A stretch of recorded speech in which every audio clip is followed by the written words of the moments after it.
გაინტერესებს განსხვავებული აზრის მოსმენა, მნიშვნელოვანი მოვლენების ანალიზი, გამოცდილ წამყვანებთან და კომპეტენტურ სტუმრებთან ერთად. ის, რაც აუცილებლად უნდა იცოდეს შენს ქვეყანაში თუ მსოფლიოში მიმდინარე პროცესებზე. ნახავ და მოისმენ მხოლოდ აქ, საქართველოს ტალღაზე. გამოიწერე ჩვენი არხები და გვისმინეთ სოციალურ ქსელში, YouTube-ზე, Facebook-ზე და TikTok-ზე. მოძებნე საქართველოს ტალღა.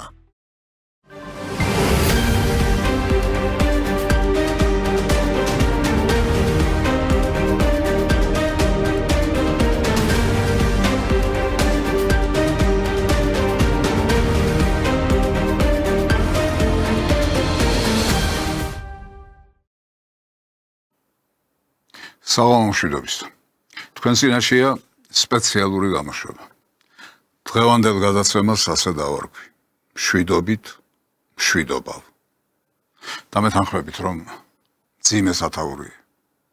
მძიმე სათაურია და მძიმე განცხადებაც არის. მაგრამ რატომ დავარქვი ასე, ამას თქვენ რა თქმა უნდა გადაცემის მსვლელობისას მიხვდებით. გადაცემას კი ასეთი ეპიგრაფით დავიწყებ. ჩემი მოთხოვნა აი ეს ახლა გაიწიოს და გაგვატარონ. პრეტენზიული მოთხოვნაა, მაგრამ ხანდახან პრეტენზიულ მოთხოვნას აქვს საფუძველი. იმიტომ რომ ვიღაცა იზოლებული ხდება, ან ვიღაცა ვიღაცას აიძულებს, ვიღაცის პრეტენზიული მოთხოვნა დააკმაყოფილოს. რაშია საქმე? დავიწყოთ იქიდან, რომ რამდენიმე დღის წინ რამდენიმე დღით ჩამოვიდა ამერიკის შეერთებული შტატების სახელმწიფო დეპარტამენტის დელეგაცია საქართველოში, რომელმაც რა თქმა უნდა თავისი საქმე გააკეთა. ურთიერთპატივისცემა, საერთო ინტერესები და გულწრფელი დიალოგი. ვაშინგტონი ამ პრინციპების დაცვით თბილისთან ახალი ეტაპის დასაწყებად მზად არის. გზავნილ სახელმწიფო დეპარტამენტის დელეგაცია ხელისუფლებასთან შეხვედრების შემდეგ ავრცელებს. განცხადებაში პოლიტიკური სტაბილურობის მნიშვნელობაც აღნიშნულია და მკაფიოდ არის განმარტებული, რა როლი უნდა ჰქონდეს ოპოზიციას დემოკრატიულ პროცესებში. ამ განცხადებებიდან უკვე ნათელი ხდება, რომ რაღაცა იცვლება. რაღაცა იცვლება პრინციპულად, რაღაცა იცვლება თვისებრივად, რაღაცა იცვლება დიამეტრალურად. კიდევ ერთი პატარა სიუჟეტი ამ თემასთან დაკავშირებით. განცხადებაში ნათქვამია, რომ ამერიკელმა სტუმრებმა ირაკლი კობახიძესთან, მაკა ბოჭორიშვილთან და მამუკა მდინარაძესთან ისაუბრეს შტატების პოზიციაზე, რომელიც საქართველოს მთავრობასთან ელის ისეთ მუშაობას, რომელიც ორივე ქვეყანას ხელშესახებ შედეგს მოუტანს და ასევე სრულად ამოქმედებს ორმხრივი ურთიერთობების პოტენციალს. გარდა ამისა, განცხადების მიხედვით ტრამპის ადმინისტრაციის მზაობაა, რომ ორ ქვეყანას შორის ურთიერთპატივისცემა საერთო ინტერესებს და გულწრფელ დიალოგს დაეფუძნოს. კიდევ ერთი საკითხი, რაზეც განცხადებაშია საუბარი, უკავშირდება იმას, რომ ამერიკელმა სტუმრებმა საქართველოს ხელისუფლების უმაღლეს თანამდებობის პირებთან თბილისსა და ვაშინგტონს შორის კომერციული ურთიერთობების გაღრმავებაზე იმსჯელეს. დელეგაციამ საქართველოს მთავრობას მასთან კონსტრუქციულ, მომავალზე ორიენტირებულ ურთიერთობასთან დაკავშირებით ტრამპის ადმინისტრაციის მზადყოფნა გაუზიარა და მისი ინტერესი სუვერენულ პარტნიორებს შორის ორმხრივ ურთიერთობებში ურთიერთპატივისცემაზე, საერთო ინტერესებსა და გულწრფელ დიალოგზე დაფუძნებული ახალი ეტაპის დაწყების შესახებ. რას ნიშნავს ეს, ან რას შეიძლება რომ ეს ნიშნავდეს? ამერიკის შეერთებულ შტატებთან კარგი ურთიერთობა თუ ჩამოყალიბდება, ერთი შეხედვით ამას თითქოს რაჯობს, მაგრამ მეორეს მხრივ რამეს ხომ არ ართულებს ეს სიტუაცია, რამეს საშიშროებას, რამე საფრთხეს ხომ არ აჩენს ისეც, რომელიც მიუღებელი იქნება საქართველოსთვის. ეს საკითხის მეორე მხარე გახლავთ, მეორე რაკურსი და მეორე კუთხე გახლავთ შეხედვისა და რა თქმა უნდა ესეც უნდა იყოს გათვალისწინებული. მაგრამ ვიდრე ყველაფერ ამაზე ჩემს მოსაზრებას ვიტყოდე, მანამდე მოდით ნახოთ როგორ შეაფასა ეს ყველაფერი საქართველოს პრემიერ-მინისტრმა ბატონმა ირაკლი კობახიძემ. ჩვენ მქონდა საინტერესო საუბრები, რა თქმა უნდა, ამ საუბრის დეტალებზე საჯაროდ გაგვიჯერდება ლაპარაკი, თუმცა კიდევ ერთხელ ვიტყვი, რომ იყო საინტერესო, ძალიან კონსტრუქციული საუბარი, რომელიც შედგა საქართველოში ამერიკელი კოლეგების ვიზიტის დროს. ზოგად მიდგომაზე მინდა კიდევ ერთხელ მოგახსენოთ, მთავარია რომ დამკვიდრდეს სამართლიანი მიდგომები ურთიერთობებში, რამაც გააფუჭა ურთიერთობები გასული წლების განმავლობაში ის იყო სწორედ უსამართლობა, წინა ადმინისტრაციის უსამართლობა. თქვენ ძალიან კარგად გახსოვთ, რას აკეთებდა წინა ადმინისტრაცია, როგორ უჭერდა მხარს რადიკალის, სიძულვილ სიცრუეს ჩვენს ქვეყანაში, როგორ ახალისებდა სახელმწიფო ინსტიტუტების საბოტაჟს, მათ შორის როგორ უბიძგებდა რადიკალურ ოპოზიციას არესარგებლად მანდატებით, ეს მოხდა როგორც 2020 წელს, ასევე 2024 წლის საპარლამენტო არჩევნების შემდეგ. დღეს ხედავთ, რომ ეს მიდგომები არის შეცვლილი, რაც ჩვენ გვინარჩუნებს ოპტიმიზმს იმასთან დაკავშირებით, რომ მოხერხდება სტრატეგიული პარტნიორობის განახლება სუფთა ფურცლიდან, კონკრეტული გზამკვლევით, ეს არის ჩვენი მთავარი შეთავაზება. კეთილი და პატიოსანი, ასეთი გახლავთ შეფასება საქართველოში უმაღლესი პირისა, პრემიერ-მინისტრისა ბატონ კობახიძისა. აქაც არ არის თადერთ მნიშვნელოვანი შეფასებები, თუნდაც იგივე ეგრეთ წოდებული რადიკალური ოპოზიცია ამ ფაქტს სხვაგვარად უყურებს, სხვა შეფასებას აძლევს და თქვენ წარმოიდგინეთ, არც ამერიკის შეერთებულ შტატებშია ერთგვაროვანი შეფასებები. ამის მაგალითსაც ახლა გაჩვენებთ. პროირანული რეჟიმი და ჩინეთის კომუნისტური პარტია მხარს უჭერენ ქართული ოცნების მთავრობას, რომელიც არალეგიტიმურია და საფრთხეს უქმნის ამერიკის წვდომას. საქართველოში ჩატარდა გაყალბებული არჩევნები. ამის გათვალისწინებით ისინი ხელს უწყობენ ისლამური რევოლუციის გუშაკთა კორპუსს და ეხმარებიან თეირანს სანქციების გვერდის ავლით. თქვენი აზრით, რა უნდა გაკეთდეს იმ სწრაფად მზარდი რადიკალიზაციის საპასუხოდ, რომელსაც ქართული ოცნების მთავრობა უწყობს ხელს? ეს თქვენთვის კარგად ნაცნობი კონგრესმენი ბატონი უილსონი გახლავთ. მან თითქოს შეკითხვა დასვა, მაგრამ სინამდვილეში ეს შეკითხვა კი არ იყო.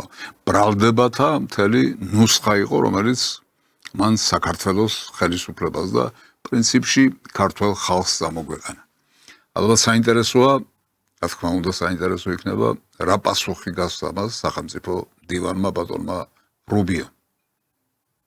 ნება მომეცით თუ შეიძლება უპასუხო საქართველოს შესახებ დასმულ შეკითხვას. რაც შეეხება საქართველოს, მართალი ხართ. ყველაფერი რაც ახლა ჩამოთვალეთ, ჩვენს მანამდე არსებულ შეშფოთებას წარმოადგენს. თუმცა მას შემდეგ მათ გადადგეს გარკვეული ნაბიჯები, რაც მიგვანიშნებს იმაზე, რომ სურთ ამერიკის შეერთებულ შტატებთან ურთიერთობების გაუმჯობესება. ჩვენ განვუმარტეთ მათ თუ რა იქნება ამისთვის საჭირო და რას მოითხოვს ეს. ჩვენ მივიღეთ გარკვეული პოზიტიური პასუხები, ასე რომ ჩვენი იმედია, რომ დავინახავთ ტრაექტორიის ცვლილებას საქართველოს შემთხვევაში იმასთან შედარებით, სადაც ის დღეს ყოფება. ჩვენ რა თქმა უნდა გვესმის, რომ ყველა ის საკითხი, რაც თქვენ ახსენეთ, ჩვენთვის მანამდე არსებულ პრობლემებს წარმოადგენს. მათ გკითხეს თუ რა იქნება საჭირო შეერთებულ შტატებთან უკეთესი ურთიერთობისთვის. ჩვენ უპასუხეთ და იმედია შევძლებთ ამ საფუძველზე წინსვლას და შესაძლოა ტრაექტორიის შეცვლას, არა მხოლოდ საქართველოსთან ჩვენი ურთიერთობის, არამედ მათი ქცევისაც.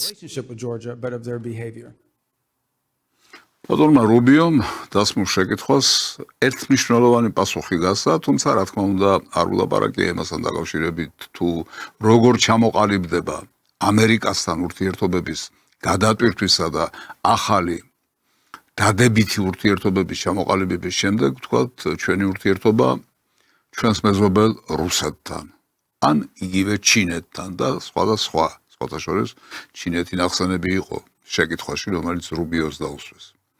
ეს ნაწილი რაღაცნაირად იგნორირებული იყო პასუხში, მაგრამ პასუხში ითქვა ერთი მნიშვნელოვანი დეტალი, რომ ქართველებმა დაგვისვეს შეკითხვა თუ რა არის ჩვენგან საჭირო, რომ ურთიერთობები გადავტვირთოთო და ჩვენ მათ უთხარითო, რა მოეთხოვებათ მათო. ბრძანა ბატონმა რუბიო. და აქ გაჩნდა გარკვეული წინააღმდეგობა, თუ გნებავთ გარკვეული ბზარი ამერიკულ მიდგომებსა და ქართულ მიდგომებს შორის. კერძოდ, ბატონმა პრემიერ-მინისტრმა ირაკლი კობახიძემ განაცხადა, რომ არაფერი ამის მსგავსი ჩვენს დიალოგში არ ყოფილა. ეს სრული პასუხისმგებლობით გეუბნებით, რომ არც მე, არც რომელიმე ჩემს კოლეგას ასეთი კითხვა არ დაგვისვავს. საუბარში არა შუაშიატყუილი კაცი. ეს არის თქვენი არასწორი ინტერპრეტაცია. შეიძლება ადამიანი რო საუბრობს რაღაც ასე თქვას ან ისე თქვას, მაგრამ მე გეუბნებით რაც იყო ფაქტი. ფაქტი არის ის, რომ ჩვენ ასეთი კითხვა არასოდეს დაგვისვავს. ჩვენ ვთქვით მარტივი რამ. ჩვენ მზად ვართ განვიხილოთ ყველა დეტალი, რაც არის დაკავშირებული სტრატეგიული პარტნიორობის აღდგენასთან. ეს იყო ერთადერთი, რაც ჩვენი მხრიდან ითქვა. კარგით, ნუ გამოვეკიდებით ამ პატარა უთანხმოებას, რომელიც გაჩნდა მარკო რუბიოს განცხადებასა და ირაკლი კობახიძის პასუხს შორის. კი, გარკვეული უთანხმოება გაჩნდა, მაგრამ დავანებოთ ამას თავი და მივყვეთ მოვლენებს. ესე იგი, როგორც ჩანს, როგორც ატყობთ, როგორც ხედავთ, ამერიკის შეერთებულ შტატებთან იწყება ახალი ურთიერთობები, მაგრამ რას ნიშნავს და რას მოუტანს ეს საქართველოს და არის თუ არა მთლად იავარდით ფენილი ახალი გზა, რომელსაც ორი ხელისუფლება გვპირდება, საქართველოსი და ამერიკის შეერთებული შტატებისა. ისე ეს ყველაფერი თად გუშინ და გუშინ წინ არ დაწყებულა. ანუ არ დაწყებულა ამერიკის შეერთებული შტატების სახელმწიფო დეპარტამენტის დელეგაციის ჩამოსვლით საქართველოში. ამას გარკვეული მოსამზადებელი პერიოდი თუ წინა პერიოდი ჰქონდა. მაგალითად თქვენ გახსოვთ დაახლოებით 1 თვის თუ თვენახევრის წინ გახმაურდა და გარკვეული შეკითხვები და თუნებავთ აჟიოტაჟიც მოყვა იმას, რომ თბილისის აეროპორტში დაეშვა ამერიკის შეერთებული შტატების სამხედრო თვითმფრინავი. კი, გახმაურდა რა თქმა უნდა. რა თქმა უნდა, ამან გამოიწვია შეკითხვები. შეკითხვებიც რბილად არის ნათქვამი.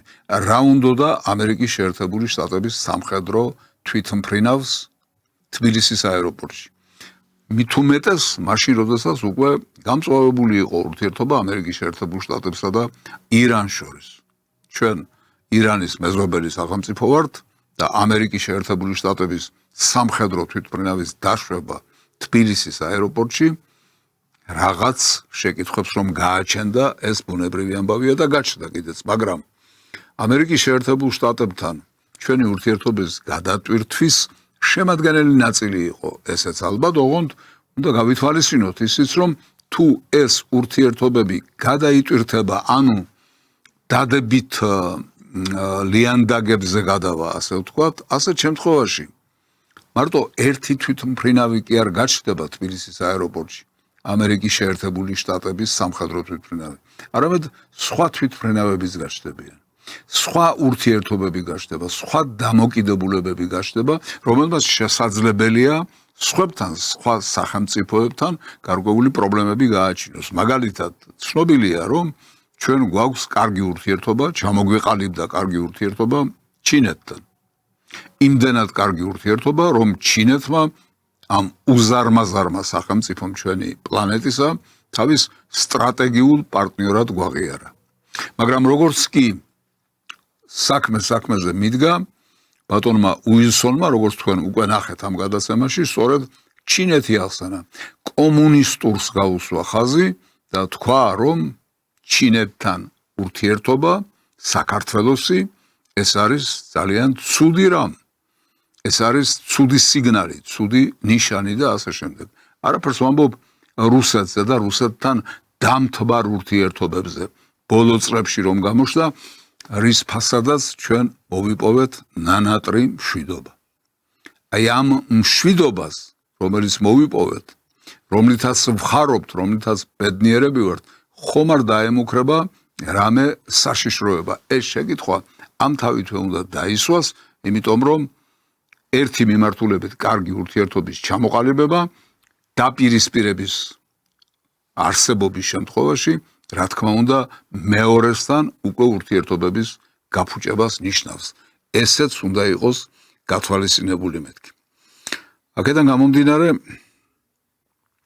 გამომდინარე ჩვენ რა თქმა უნდა პრაგმატული პოლიტიკა უნდა ვაწარმოოთ. პრაგმატიზმი უნდა იყოს ამოსავალი. რას მოგცემს, რა მოყვება. სხვათა შორის ჩვენი ხელისუფლება ამასთან დაკავშირებით ისევე მსჯელობს, როგორც მე ახლა აი ამ ერთ წინადადებაში ჩამოვაყალიბე. ყველა სახელმწიფო ამოდის საკუთარი ინტერესებიდან, შესაბამისად აბსოლუტურად ლოგიკურია ის, რომ დღეს ახალი ადმინისტრაცია იწყებს საუბარს ურთიერთობების გადახედვაზე, მათ შორის რუსეთთან. კიდევ ერთხელ ეროვნული ინტერესები არის გამსაზღვრელი ნებისმიერი სახელმწიფოსთვის და ამას მოუწოდებთ სწორედ ჩვენ ყველას, მთელ საზოგადოებას, რომ პრაგმატულად შეეხედათ მოვლენებისთვის და დღევანდელი პროცესები აჩვენებს იმას, რომ პრაგმატულ მიდგომას ზოგადად ალტერნატივა პრაგმატული ურთიერთობები კარგია, რა თქმა უნდა, კარგია, შესანიშნავია და პრაგმატული პოლიტიკა შესანიშნავია, მაგრამ არის ერთი საკითხი. ის რაც თქვათ პრაგმატულია ამერიკის შეერთებული შტატებისთვის, პრაგმატული იქნება ჩვენთვისაც? ის რაც პრაგმატულია რომელიმე სხვა სახელმწიფოსთვის, პრაგმატული იქნება ჩვენთვისაც? იქნებ მისთვის კარგი შედეგის მომტანი რამ ჩვენთვის იყოს ცუდი შედეგის მომტანი. არ ვაკონკრეტებ. ნებისმიერ სახელმწიფოსთან ურთიერთობაში ეს უნდა გავითვალისწინოთ. ჩვენი პრაგმატიზმი უნდა იყოს ჩვენი პრაგმატიზმი. სხვისი პრაგმატიზმი შესაძლებელია ჩვენთვის სრულიად არაპრაგმატული რამ იყოს. დიახ, ახლა შემოდის ოპოზიციასთან დამოკიდებულება. ოპოზიციასთან დამოკიდებულება ეს არის უაღრესად მნიშვნელოვანი საკითხი, იმიტომ რომ მოგეხსენება ჩვენთან ოპოზიცია ეს მეტისმეტად დაუზუსტებელი ცნებაა. ის, ვინც თავის თავს ოპოზიციად მოიაზრებს და გვეუბნებიან ხოლმე გარედანაც, სხვა სახელმწიფოებიდანაც, რომ სწორედ ეს არის ოპოზიცია, სინამდვილეში ოპოზიცია კი არა, სხვა სახელმწიფოთა მეხუთე კოლონის წარმომადგენლობა, სხვა სახელმწიფოთა აგენტურა. ამიტომ ამ ვითარებაში როგორი იქნება ოპოზიციასთან დამოკიდებულება? მე ერთი რამ შემიძლია გითხრათ, რომ რა სიტყვის სახელმწიფო მდივანი საქართველოს შესახებ ამ ოპოზიციისთვის ამას საერთოდ არავითარ მნიშვნელობა არ აქვს. იმდენად არის ასე ვთქვათ დისკრედიტირებული, იმდენად არის დასუსტებული ეს ოპოზიცია, რომ არავითარ ეს არის დღევანდელი მოცემულობა, ხო? ცოტაოდენი ცინიზმი ურევია ამაში, ცოტაოდენი დამცინავი პოზიცია ურევია ამ განცხადებაში. და ეს არ არის მარტო ყობახიძის აი ესე ვთქვათ პერსონალური დამოკიდებულება, არამედ ეს როგორც ჩანს არის სამთავრობო და სახელმწიფო დამოკიდებულება, მართველი პარტიის დამოკიდებულება. ამას ადასტურებს ის, რასაც ახლა მოისმენთ. ჩვენ ამ პროტესტს ამ მოთხოვნით არჩევნების ჩატარების მოთხოვნით ვისმენთ უკვე 2 წელია. კიდევ 2 წელი დაელოდონ და მოვარჩევნებიც. მივხვდით ხომ დამცინავი დამოკიდებულება. უსათუოდ არის ეს მომენტი, მაგრამ თლად ასეა საკითხი ახლა ამ წუთს ჩვენ წინაშე წამოწეული. მე მგონი რომ არა. ამერიკის შეერთებული შტატების დელეგაციის ჩამოსვლამ ორი რამ გააკეთა. მან ლეგიტიმაცია მისცა საქართველოს ხელისუფლებას, ამჟამინდელ ხელისუფლებას, მაგრამ მან ლეგიტიმაცია მისცა ოპოზიციასაც. და მოითხოვა ურთიერთობათა შერბილება, დამოკიდებულების შერბილება, რადიკალიზაციის შემცირება, ასე ვთქვათ, და რაღაც გარკვეული ჰარმონიის ჩამოყალიბება. ხომ არ ნიშნავს ეს იმას, რომ ახალი კოაბიტაცია იწყება. ეს თითქმის უკვე დავიწყებული სიტყვა, ახლა ხელახლა ხომ არ გვიბრუნდება. გვიბრუნდება როგორც ცუდი მოვლენა, როგორც თავზარდამცემი მოვლენა. იმიტომ რომ ჩვენ ვიცით, რას ნიშნავდა და რა მოგცა კოაბიტაციამ თავის დროზე. და ახლა ახალი კოაბიტაციის დაწყება ალბათ იმას ნიშნავს, რომ მთელი საპარლამენტო დროებითი კომისიის მუშაობა, რომელიც მოწადინებული იყო ემხილებინა სააკაშვილის და ნაციონალური მოძრაობის დანაშაულებრივი სახე და ფაქტორი. მთელი ის მცდელობა, რომ ამ მასალების გადაცემა საკონსტიტუციო სასამართლოსთვის, რის საფუძველზეც უნდა მომხდარიყო ამ დამნაშავე პარტიის აკრძალვა და ასე შემდეგ, როგორც დანაშაულებრივი სისტემის, როგორც დანაშაულებრივი პოლიტიკური ორგანიზაციის აკრძალვა. აი ეს ყველაფერი კითხვის ნიშნის ქვეშ ხომ არ დგება. უпростоრად ხომ არ დადგა კითხვის ნიშნის ქვეშ და ხომ არ აღმოჩნდა ისე რომ მთელი ეს სამუშაო რაც იყო ჩატარებული ფუჭი და წყალში გადაყრილი აღმოჩნდა. ნახოთ ასე იქნება თუ არა, მაგრამ რაღაც ასეთი პირი უჩანს. ისე ახლა მინდა შემოგთავაზოთ პატარა პაროდირება ამერიკის შეერთებული შტატებისა, კერძოდ ტრამპის დამოკიდებულებისა ამ ოპოზიციასთან. გამარჯობა ბიჭებო, გამარჯობა! გამარჯობა, სალამანდანო, გამარჯობა! გამარჯობა! კარგად ბიჭებო! სალამანდანო! სალამანდანო, იხაცლე! სულ მეგერა ხერახეთ, კარგად იყავი! კარგად უნდა იყოთ, კარგად! ვინოხები არიან და ვინოხები არიან და თქვენი აგენტურაა, თქვენი მეხუთე კოლონაა, თქვენი საყრდენია. თქვენი საფუძველთა საფუძველია საქართველოში, მაგრამ კარგით ეს ხუმრობის იქით ყოველთვის არის რაღაცა არეალი რეალობისთვის დატოვებული. ნებისმიერ ხუმრობაში ურევია გარკვეული რეალობა. აქედან გამომდინარე, რაღაც ახალ რეალობაში გადავდივართ, რომელიც მრავალ შეკითხვას აჩენს, მათ შორის იმასთან დაკავშირებით, თუ რას მოგვიტანს ეს ყველაფერი. აი ასე გლობალური ხასიათი აქვს ამ შეკითხვას. რას მოგვიტანს ეს ყველაფერი? ეს შეკითხვა არის ლეგიტიმური, ეს შეკითხვა ხალხში უკვე დადის, უკვე ასე ვთქვათ, ფეხს იკიდებს, კი არა მოიკიდა ფეხი და თითქმის ყოველ ნაბიჯზე ისმის. გარდა ამისა, არის რაღაცა ფაქტორები, რომლებიც აძლიერებენ იმ ეჭვებს, რომელთა ნაწილი მე უკვე გამოვთქვი ამ გადაცემაში. მაგალითად, ის ფაქტი, რომ რაღაც ახალი რეგულაცია შემოდის. სიძულვილის ენა უნდა დავივიწყოთ და თუ არ დავივიწყებთო, მაშინ ავგრძალავთო და მექანიზმებს ავამუშავებთ იმისთვის, რომ სიძულვილის ენა როგორმე მოხსნათო. შინაგან საქმეთა სამინისტროში უმოკლეს ვადაში შეიქმნება სპეციალური სამმართველო, რომლის ძირითადი ფუნქციაც საჯარო სივრცეში სიძულვილის ენის, შეურაცხყოფელი კამპანიებისა და აგრესიული კომუნიკაციის სისტემური მონიტორინგი და შესაბამისი სამართლებრივი რეაგირება იქნება. რა თქმა უნდა, იგულისხმება ნებისმიერი ტიპის საჯარო კომუნიკაცია, რომელიც შეიცავს სიძულვილის ენას, შუღლის გაღვივებას, ღირსების შელახვას და სხვა მსგავს ქმედებებს. პრინციპულად მნიშვნელოვანია, რომ აღნიშნული სამმართველო იმოქმედებს პროაქტიულ რეჟიმში და რეაგირება არ იქნება დამოკიდებული მხოლოდ მოქალაქის საჩივარს.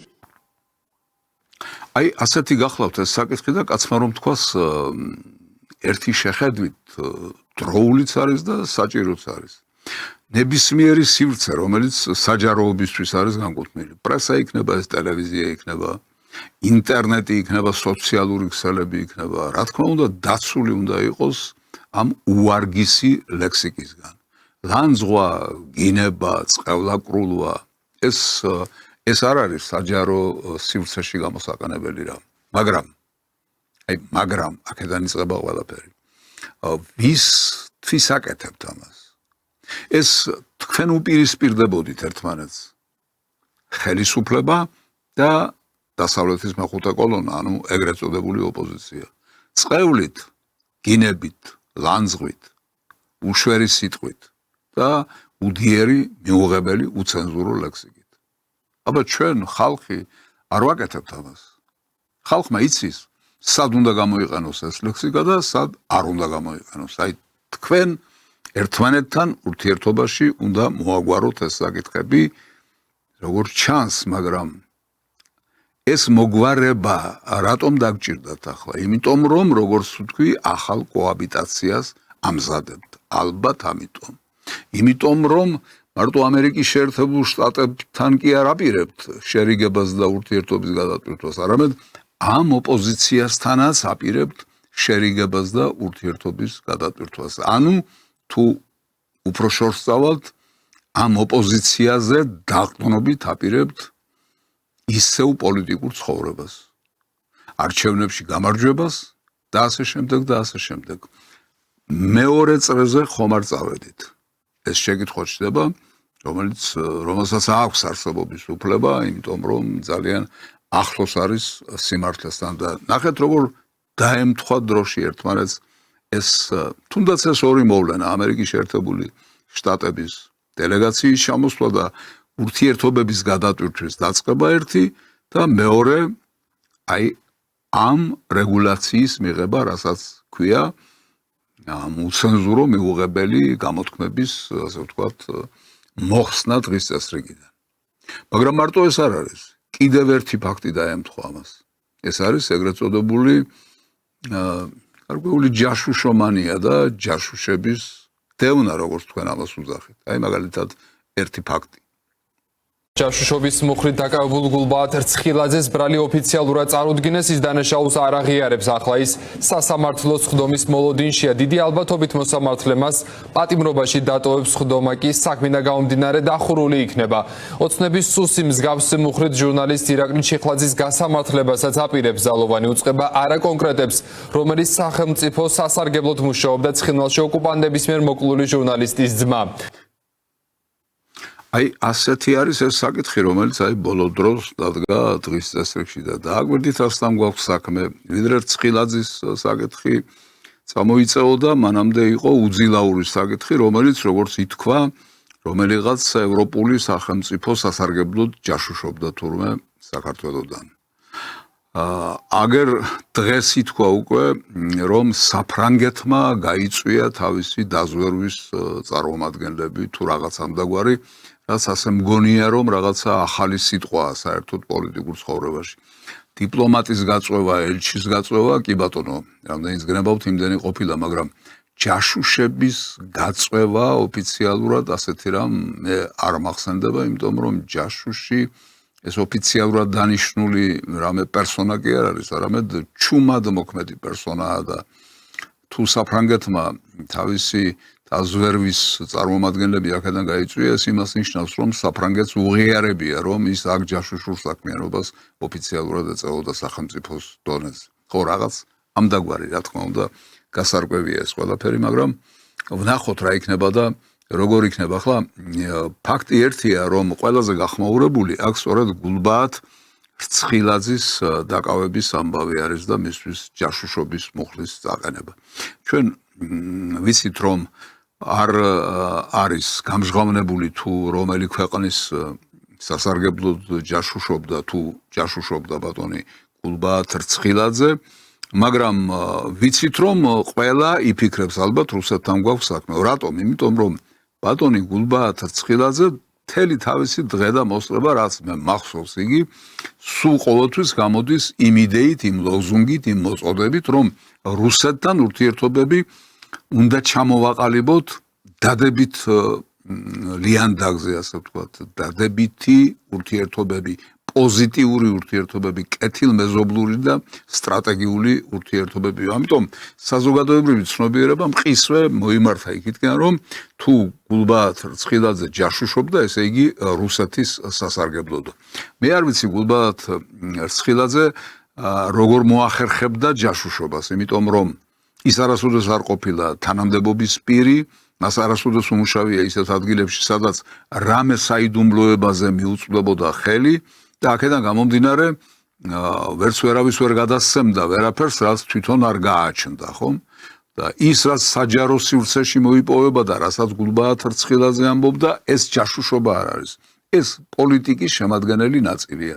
საქართველოს საგარეო ორიენტაციის შემადგენელი ნაწილია და ასე ძალიან ბევრი შეიძლება ეჭმიტანილი გავხადოთ საქართველოში. თქვენი მონამორჩილი ყველაზე ადრე ვინც დაიწყო რუსეთის მიმართულებით ურთიერთობების, ნორმალური ურთიერთობების, სტრატეგიული და პარტნიორული ურთიერთობების ჩამოყალიბების აუცილებლობაზე საუბარი. მე ვიყავი ხომ ერთ-ერთი თუ მთად პირველი არა, ერთ-ერთი პირველთაგანი. მე და ვახტანგ გოგუაძე და ასე მოვდივართ წლების განმავლობაში და ახლა შეგვიძლიათ განაცხადოთ, რომ ჩვენ ჯაშუშურ საქმიანობას ვეწეოდით.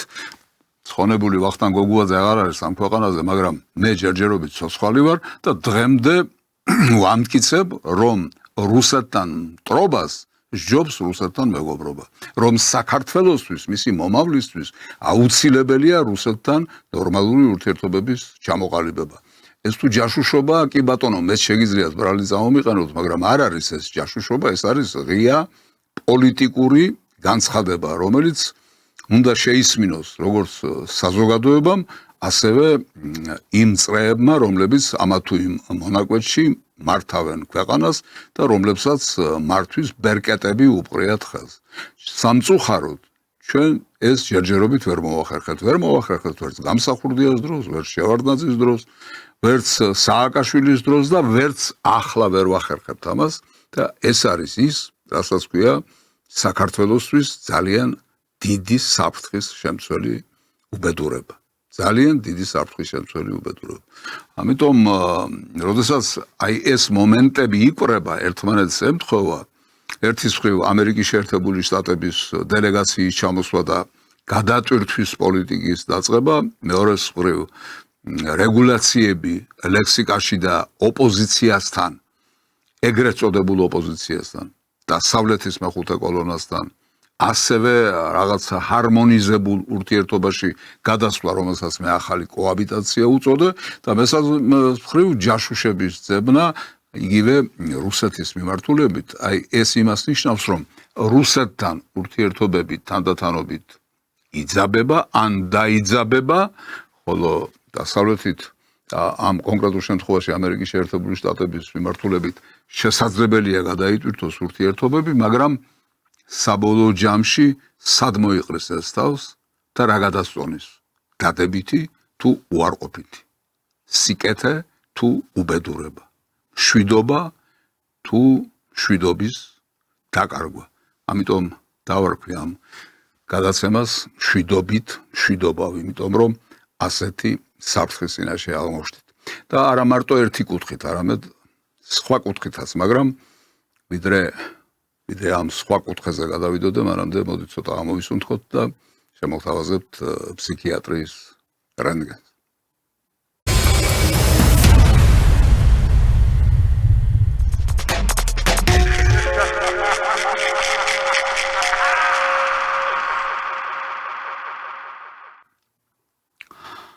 მე მინდა პირველ სიუჟეტად წარმოგიდგინოთ ხელისუფლების ერთი წარმომადგენელი. და წარმოგიდგინოთ მეტისმეტად არასახარბიელო კუთხით, როგორი დამოკიდებულება აქვს ხელისუფლებას საზოგადოებასთან. რა თქმა უნდა, ერთ პატარა სიუჟეტში ეს ყველაფერი ვერ გამოჩნდება, მაგრამ ზოგჯერ ერთი პატარა სიუჟეტი ძალიან კარგად ასახავს ამა თუ იმ პროცესს, ამა თუ იმ დამოკიდებულებას. აქ ჩანს ხელისუფლების დამოკიდებულება საზოგადოების მიმართ. ჯარიმის ოდენობა ემსახურება იმას, რომ წესრიგი, მართა წესრიგი იყოს შესაბამისად დაცული. მე ხა გამიჭირდება, რომ თავიდან ბოლომდე მოგიყვეთ თუნდაც საქართველოს და თბილისის სატრანსპორტო პოლიტიკა, რომელიც რა თქმა უნდა გულისხმობს იმას, რომ მაქსიმალურად უნდა გადავიყვანოთ ადამიანები საზოგადოებრივ ტრანსპორტზე. თუმცა გეთანხმებით, რომ ერთი მხრივ საზოგადოებრივი ტრანსპორტი უნდა იყოს უფრო, ასე ვთქვათ, კომფორტული და ამისთვის მერია სათანადო ნაბიჯებს დგას, ხოლო მეორე მხრივ ადამიანებს უნდა ქონდეთ რაღაცა мотиваცია, რომ გადაერთონ საზოგადოებრივ ტრანსპორტზე. რა შეიძლება იყოს ასეთი мотиваცია, თუ არა ის, რომ ის ფინანსური ჯარიმა, რომელიც ფაქტია, რომ ადამიანებისთვის უფრო კომფორტულად გადასახდელი გახდა, რაღაცა კუთხით გაიზარდოს, რომ ეს იყოს მათი გადაწყვეტილების წინაპირობა, რომ მაქსიმალურად დაემორჩილონ იმ სატრანსპორტო პოლიტიკას, რომელიც მათივე სასარგებლოდ არის. რატომ წარმოგიდგინეთ ეს სიუჟეტი ფსიქიატრიის რენტგენში? იმიტომ რომ ეს ქალი როგორც ჩანს მართლაც შეურაცხადია. რაც მან თქვა, ისი უფლებაც მან საკუთარ თავს მისცა, ეს შერაცხადობის ფარგლებში ვერ თავსდება ვერანაირად. იმიტომ რომ თურმე მათი სატრანსპორტო პოლიტიკა ყოფილა, რომ საზოგადოება გადასვან საზოგადოებრივ ტრანსპორტში. ვინ კითხავს ხალო შენ კონკრეტული ადამიანები, ჩვენი თანამემამულენი, ჩვენი თანამოქალაქენი რითი გადაწყვეტენ გადაადგილებას საზოგადოებრივი ტრანსპორტით თუ კერძო ტრანსპორტით. ვინ კითხავს ამაში რა პოლიტიკაა ეს რომელსაც ქვია საზოგადოების გადასმა საზოგადოებრივ ტრანსპორტში ეს ხომ სრული აბსურდია და თავხედობაა სრული სიგიჟესთან წილნაყარი თავხედობაა იმის ნაცვლად რომ ინფრასტრუქტურა მოაწესრიგო გზები მოაწესრიგო შემოვლითი გზები გააკეთოთ ხიდები ააშენოთ და ტრანსპორტის მოძრაობა გააუმჯობესოთ და გააიოლოთ და გაამარტივოთ ამის ნაცვლად თქვენ თურმე ჯარიმებს უწესებთ ხალხს არა იმიტომ რომ რომელიმე უდისციპლინო მძღოლი დაისაჯოს ჯარიმის სახით არამედ იმიტომ რომ საზოგადოება აიძულოთ ხელი ჩაექნიოს კერძო ტრანსპორტზე საკუთარ ავტომანქანებზე თავხედობაა ეს სიგიჟესთან წილნაყარი თავხედობა და მეორე დარგაბედოთ რომელიმე ამგვარი სისულელის თქმა ეს ერთი მხარეა ხელისუფლება როგორ უყურებს საზოგადოებას მაგრამ არსებობს მეორე მხარეც აი ეს მეხუთე კოლონა თუ აგენტურა თუ რაღაც უბედურება რომელსაც ქვია ოპოზიცია როგორ უყურებს საზოგადოებას და ხალხს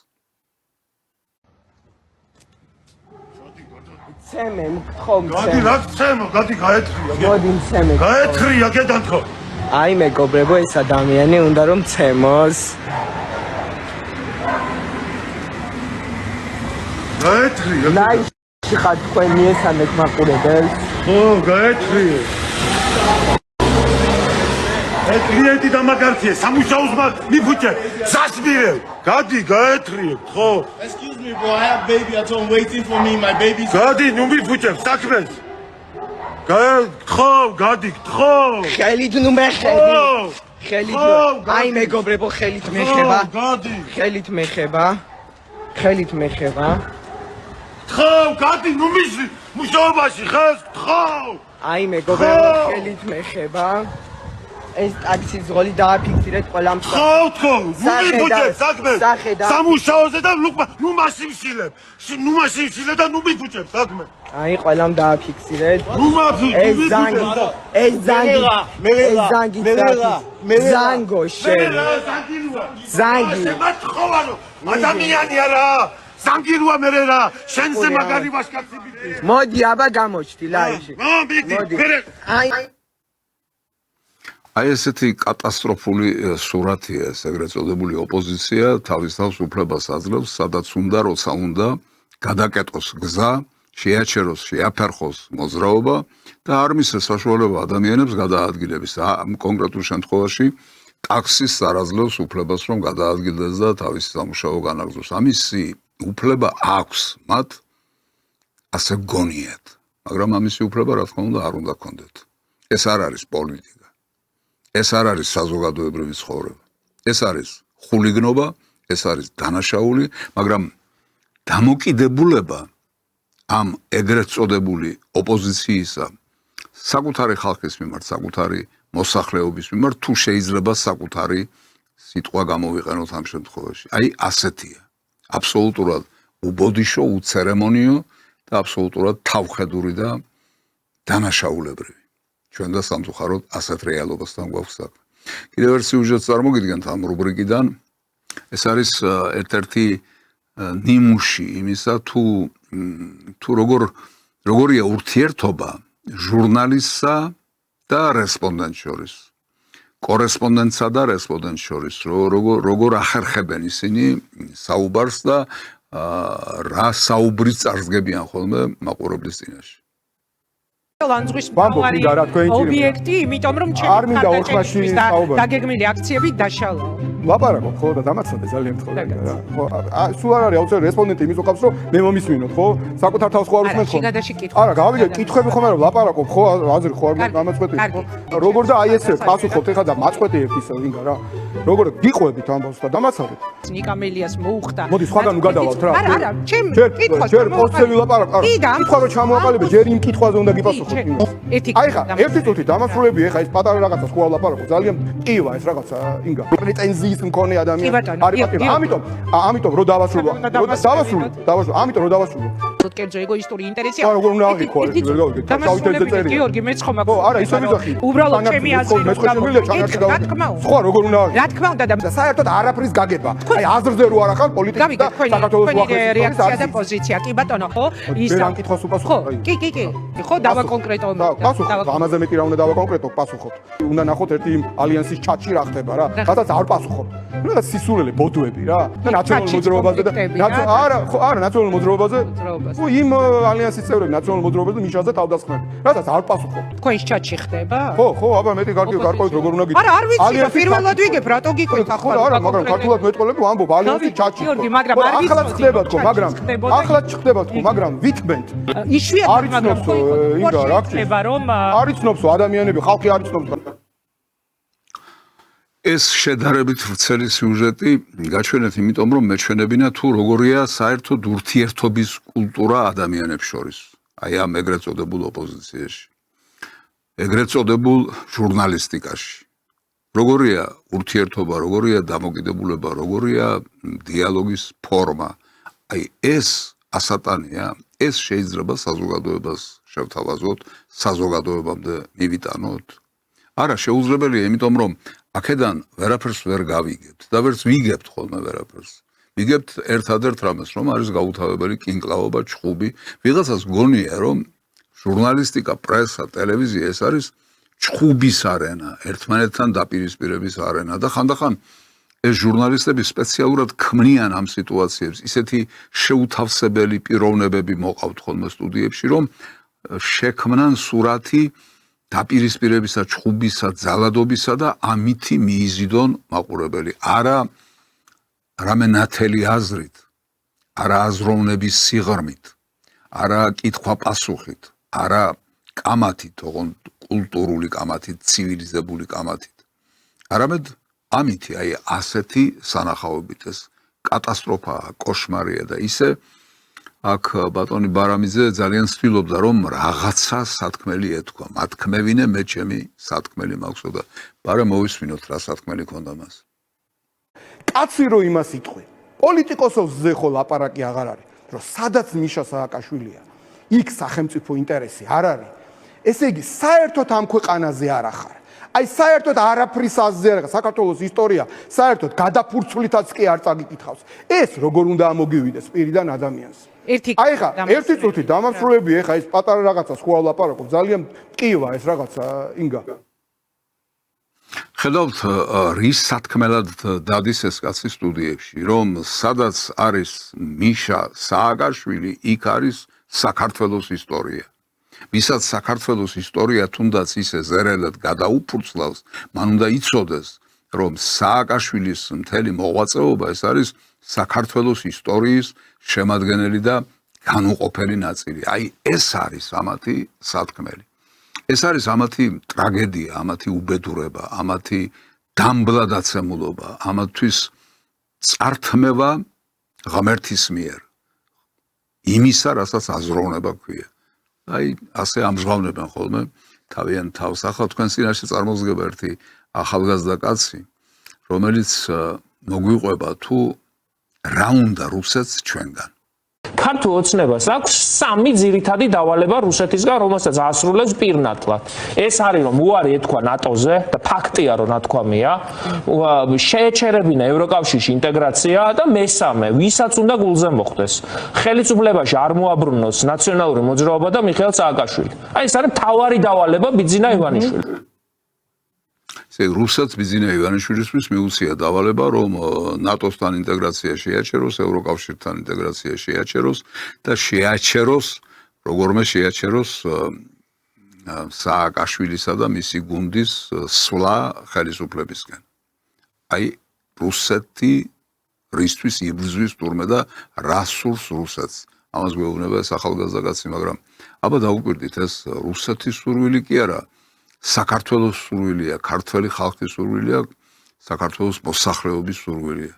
ქართველმა ხალხმა ნახა, რომ ნატოს პერსპექტივა ჩვენ არ აქვს, რომ ნატოს პერსპექტივით ჩვენ მხოლოდ გვატყუებდნენ, დროს გვაკარგვინებდნენ, დროს გვართმევდნენ. იგივე იყო ევროკავშირის წევრობა და მისი პერსპექტივა, ამიტომ ქართველი ხალხი ამბობს, რომ ჩვენ ეს აღარ გვინდა. ჩვენ დავიღალეთ, ჩვენ ამ მიმართულებით პერსპექტივა აღარ გვაქვს, ამიტომ ჩვენ უნდა ჩავეხსნათ ამ მიმართულებას და ჩვენ სხვაგან უნდა ვეძიოთ ჩვენი ბედის ვარსკვლავი. ეს ქართველი ხალხის გადაწყვეტილებაა და რა თქმა უნდა პირველ რიგში ქართველი ხალხის გადაწყვეტილებაა ის, რომ ეს ავაზაკები, რასაც ქვია ნაციონალური მოძრაობა და მათი ლიდერი, ეს არ უნდა დაუშვათ ხელისუფლებაში. ეს უბედურება საქართველოში არ უნდა განმეორდეს. ერთხელ რომ მოხდა, ამან საქართველო დაანგრია. ტერიტორიულად, ეკონომიკურად, სულიერად, ზნეობრივად ერთმანეთთან დაგვაპირისპირა და რაღაც უბედურებამდე მიგვიყვანა, მსხვერპლამდე მიგვიყვანა და გარდა ამისა მიგვიყვანა სისტემურ დანაშაულებამდე. აი ეს არ უნდა განმეორდეს. ვის უნდა ეს? ეს უნდა ქართველ ხალხს. ეს ახალგაზრდა კაცი გვიმტკიცებს, რომ ეს ყოფილა რუსეთის სურვილი, თურმე და თუ რუსეთის სურვილი და ქართველი ხალხის სურვილი ასე ერთ-ერთში ემთხვევა ერთმანეთს, ეს რა თქმა უნდა რაღაცაზე მეტყველებს და გასათვალისწინებელია. ბატონო ზაალ, აი ამ ახალ რეგულაციასთან დაკავშირებით, რასაც სიძულვილის ენა ქვია, მე მგონი თამარ კვარაცხელიას აქვს სიუჟეტი მომზადებული და თუ შეიძლება ეს ვაჩვენოთ.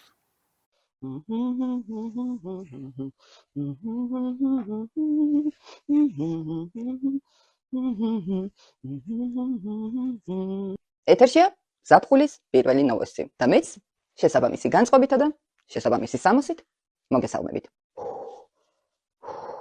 მოკლედ, ახლა საქართველოში ორი რაღაც გვახარებს. ზაფხულისთვის შესაბამისი ამინდი, ყინვა, სუსხი, თოუწყაპი, წარღუნა, ცუნამი, ქარიშხალი, გრიგალი და ზვავი. მეორე კი ქართული ოცნების ინიციატივა, რომ 1 ივნისიდან აიკრძალოს სოციალურ ქსელებში აზრის, არაკორექტულად გამოთქმა. მეორივე მათგანმა ამინდმაც და ოცნებამაც ძალიან გამახარა. უმოკლეს ვადაში შეიქმნება სპეციალური სამმართველო, რომლის ძირითადი ფუნქციაც საჯარო სივრცეში სიზულვილის ენის შეურაცხყოფელი კამპანიებისა და აგრესიული კომუნიკაციის სისტემური მონიტორინგი და შესაბამისი სამართლებრივი რეაგირება იქნება. სიმართლე რომ გითხრათ, ძალიან დაბნეული ვარ. ზუსტად არ ვიცი და მგონი ზუსტად არავინ ვიცით, რომელი სიტყვის გამოყენების უფლება დაგვრჩა და რომელი სიტყვის გამოყენების უფლება შეგვეზღუდა. ასე მაგალითად, აკაცუკი ზიზღის ენის შემცველია, მეხუთე კოლონა აგენტიც, დასავლეთის მონაც, ცალფერზე მდგომიც, კი მაგრამ თვითონ თქვეს რომ ცალფერზე მდგომნი ვართო და მე თუ ვიტყვი, შეურაცხყოფაა. ვირიშვილი და ვიგინდარა? ამ სიტყვებს თუ ვერ გამოვიყენებ, ხომ ვერ მეტყვით? ნაცები, აბა როგორ შეიძლება რომ მოვიხსენიო? ეპოქის ხლამი. ეს მომწონს. ეს ეპოქის ხლამი. მაქვს უფლება. მაგრამ ნანულას ვერავინ ვერასოდეს საგვართმევს. მაგრამ არ მქვიაო იმ ქალმა ნანულაო. ნანა, ოკეი. ნანული არა. ოკეი? ნანა. და თუ თავად თulis რომ ეს სიზღის ენაა, შესაბამისად ნანულად წაგვართვით? რა ვიცი მაშინ. ჩათლახსაც არ გამომაყენებინებთ ალბათ. აბა ნოვოსტიში უკაცრავად ნიკა გვარამია ოპოზიციის ერთ-ერთ ლიდერად უნდა მოვიხსენიო? თქვენ ხომ არ მეღადავებით? თქვენ სისხლს დავლებთ. ეს ახლა კამპოტია. მომავალში თქვენი სისხლი იქნება, რომელსაც დავლებთ. თუმცა არა. მერისი შავთამარავად ბოლოს გამოსავლისთვის მაინც რომ არ მიმეგნო. ხო და ასე. რახანმე შემიზღუდეთ უფლება ეს მავნებლებად მოვიხსენიო? მავნებლები საკუთარ თავს მავნებლურად თვითონ მოიხსენიებენ. მიშა არის გოიმი. ჩამოყალიბებული გოიმია და გარშემოს უგოიმები ყავს. ალამე ზურაბიშვილი, მაგრამ არა უბრალოდ ყლექალა, ასე უვნებელი გამოყენებული ქალი კი არა.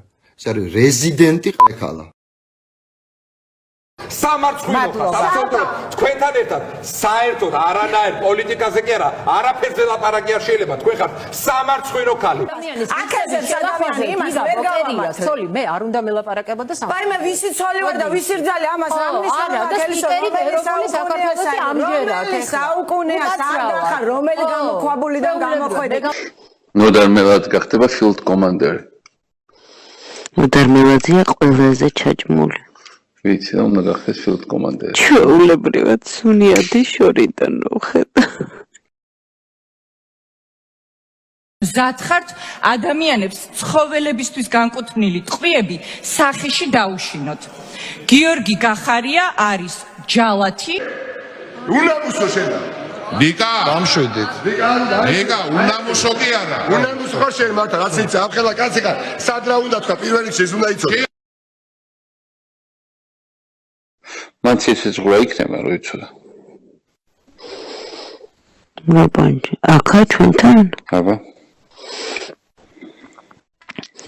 ხო, ბათ იქნება. სტოპ პროექტება კინძი იყო. თქვენი ბოდვით შეპყრობილი შიზოფრენიკი დააოკეთ კიდევ იქ რა თუ შეიძლება რა. რაღაცა სისხლები და რაღაცა ვაიმე კინძი ვიყო იცი რა თან ისე შმაშუნით ლაპარაკობს რომ გაგიჟდება კაცი რა. საქართველოში ქართველებს არა აქვთ უფლება ფული გამოაჩინონ. იმ წუთშივე მაჯას მიაჭრით ზირში მერაბიშვილი. ეს ნაძირალა ესო. ეს ვირთხა. კიდევ დამთავრებით ხეხარ მარტო არა მე არ დაგინახო პირდაპირ გეუბნება მე არ დაგინახო არ დაგინახო არ დაგინახო ოპოზიციაში შეგეცი ხო და ესე შემოოცნება წადი და ახლა უჩივლეთ ერთიანი ნაციონალური მოძრაობის წევრებს ლიდერებს ამჟამინდელებს ყოფილებს მტრებს ყოფილ მტრებს ყოფილ ძმებს და ახლა მტრებს პატრონებს დასაქმებულებს დამსაქმებლებს ეს ყველაფერი მათ ერთმანეთზე ილაპარაკეს. მე არაფერ შუაში ვარ. და იცით რატომ? იმიტომ რომ მე და ბატონი გრიშაონიანი ახლა დაახლოებით ერთსა და იმავე მდგომარეობაში ვართ. ბატონი გრიშა აი იქ იმ ვიდეოში თავისი სათქმელის ისე თქმა რომ უნდა და ადრესატი ამას როგორც იმსახურებდა. თუმცა ამის უფლება რომ არ მიეცა. ხო და მეც ასე ვარ. რახან შემიზღუდეთ უფლება? თქვა ის, რაც უნდა ვთქვა და ვთქვა ისე, როგორც უნდა ვთქვა, დამრჩა ერთადერთი გამოსავალი, რომ ამ შეზღუდვების მიუხედავად, ნაცებს მაინც დიდი სიყვარულით შეუთვალო. აი თქვი არა კაცებო. აი მე გიზამე შენ ის დღევანდელი ვიპუსკი ამით დასრულებულია. გემშვიდობებით, მომავალ შეხვედრამდე. მადლობა თამარ, შესანიშნავია. მთელი ამბავი ის არის, რომ შესაძლებელია ამ ახალი რეგულაციებით ის კი არ დაისაჯოს, ვინც იმსახურებს დასჯას. არამედ ჩვეულებრივი კრიტიკოსი დაისაჯოს, იმიტომ რომ შესაძლებელია თუნდაც მე და შენ სადღაც ვერ მოვზომოთ. ad ვერ ავლაგმოთ საკუთარი თავი და ზოგჯერ წამოგცდეს ის, რასაც ისინი იმსახურებენ. და შესაძლებელია, ამიტომ ჩვენ დავსაჯონ, იმიტომ რომ ერთმანეთთან ხომ ახლა კოაბიტაციას იწყებენ და ერთმანეთის მფარველობას იწყებენ. ასე ჩანს ყოველ შემთხვევაში. ასეთი იყო დღეს ფსიქიატრიის რენტგენი, ამით დავასრულებამ თემაზე საუბარს და გადავიდეთ სხვა საკითხებზე.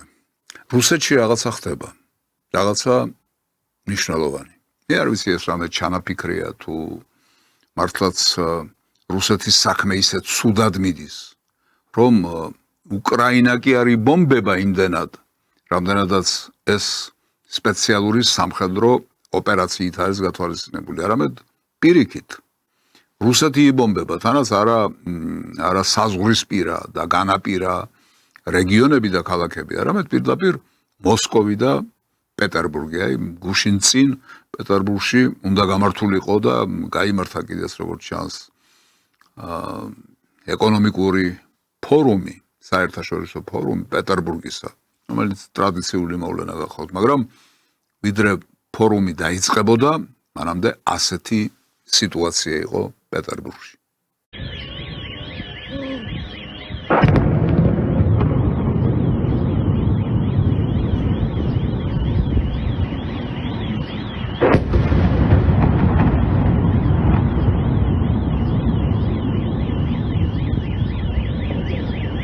Петербургский международный экономический форум еще не успел толком открыться, а его участники уже получили наглядную демонстрацию новой реальности. Утром 3 июня был атакован Петербургский нефтяной терминал, один из крупнейших комплексов по перевалке нефтепродуктов на северо-западе РФ. Предприятие имеет стратегическое значение для российской экономики, располагает 21 резервуаром для хранения нефтепродуктов, а его пропускная способность достигает 12,5 миллиона тонн в год. Любопытное совпадение. От атакованного терминала до площадки ПМЭФ в экспофоруме около 17 километров. Именно туда сегодня съезжаются российские чиновники и зарубежные гости, которым годами рассказывали о полной безопасности и контроле над ситуацией. Губернатор Санкт-Петербурга предпочел не комментировать атаку на стратегический объект, ограничившись сообщением о якобы 50 сбитых беспилотниках. Чем дальше продолжается война, тем сложнее делать вид, что она существует где-то далеко, особенно когда крупнейшие нефтяные объекты оказываются под ударом в нескольких километрах от главного экономического форума страны. აი ასეთი გახლავთ სიტუაცია, რომელიც ძნელია სახსნელია. კი, მესმის რომ რუსეთს მთელი ნატო უპირისპირდება, კოლექტიური დასავლეთი უპირისპირდება და ვითარება მართლაც ურთულესია, მაგრამ ეს შედეგები არც ერთ შემთხვევაში არ უნდა დამდგარიყო. და ახლა ამ შედეგებს ვერ წაუყურებ ვერანაირად, იმიტომ რომ ფაქტია, ხომ, რაც ხდება. ახსნა სჭირდება ამას. მე შემეძლო დღეს თქვენთვის ჩემი მოსაზრებები გამეზიარებინა ამასთან დაკავშირებით. სად არის შეცდომა დაშვებული? რა არის პრობლემა? რის გამო ხდება ეს ყველაფერი და არის თუ არა ამის გამოსწორების გზები? შემეძლო კი, რა თქმა უნდა, დღეს ეს თქვენთვის მომეყოლა, მაგრამ მე ამის შესახებ ახლა კი არა, მაშინ ვლაპარაკობდი, როდესაც ეს ოპერაცია დაიწყო, სპეციალური სამხედრო ოპერაცია უკრაინაში. ვლაპარაკობდი, როგორც იტყვიან ხოლმე, პირუთვნელად. ვლაპარაკობდი ყოველგვარი მოკიბის გარეშე. ამიტომ მე მინდა შემოგთავაზოთ არქივიდან ერთი მასალა, რომელიც დღეს უფრო საინტერესოდ ისმინება. იმიტომ რომ მაშინ წინსწრებით იყო ნათქვამი. მე რომ ახლა დღეს ამ თემებზე ვილაპარაკო, ეს იქნება უკან მიდევნებული ლამპარი. მაგრამ როდესაც არქივს გაჩვენებთ, სადაც თითქმის 5 წლის წინ ვლაპარაკობდი ამის შესახებ, ეს უკვე წინსწრებითი მოვლენა იყო და ამიტომ მე მგონი ჯობია არქივი გაჩვენოთ და არა დღეს ვისაუბრო ამ თემასთან დაკავშირებით. აი აქ ოდნა უნდა შევცვალო ჩემი საუბრის მიმართულება და შეიძლება გაგაკვირვოთ კიდეც, იმიტომ რომ სწორედ დღეს, როდესაც ყველაფერი ეს ვნახეთ და მოვისმინეთ, ამან მომცა სტიმული იმისათვის, რომ პუტინის მისამართით გარკვეული საყვედურები გამოვთქვა. საქმე ის გახლავთ, რომ ის შეკავება, არასწორი შეკავება, რომელიც აქამდე ხდებოდა, დასავლეთთან რევერანსები, რომელიც მიუღებელია და გაუმართლებელია, იმიტომ რომ დასავლეთი ვერც კეთილშობილებას მიხვდება, ვერც რევერანსებს მიხვდება, ვერც პარტნიორობის სურვილს მიხვდება. დასავლეთს ერთი მიზანი აქვს, რუსეთის განადგურება. და ამისგან თავის დაცვა არის ის, რომ რუსეთი განთავისუფლდეს ზედმეტი რევერანსებისგან დასავლეთის წინაშე. სხვათა შორის, პუტინს ახასიათებდა ეს ზედმეტი რევერანსები. და დღემდე ეს ნაკლოვანებანი იჩენს თავს.